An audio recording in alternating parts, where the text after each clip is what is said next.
KPU Bangli mengusulkan agar alat peraga kampanye dibuang ke tempat pembuangan akhir setelah diturunkan oleh tim gabungan.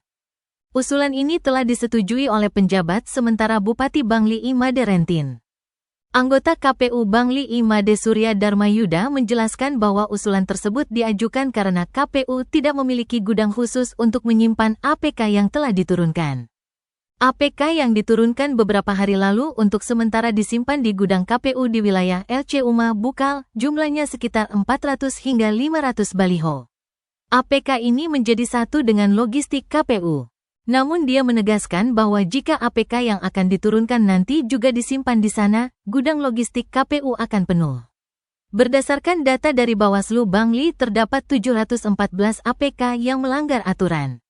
Masih banyak belum diturunkan oleh KPU. Rencananya tim gabungan akan bergerak pada Jumat, tanggal 25 Oktober tahun 2024.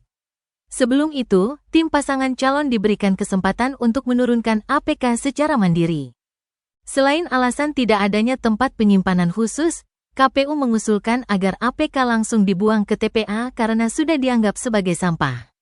Jika APK dibawa ke gudang, pada akhirnya tetap akan dibuang ke TPA. Ia mencontohkan APK yang diturunkan beberapa waktu lalu.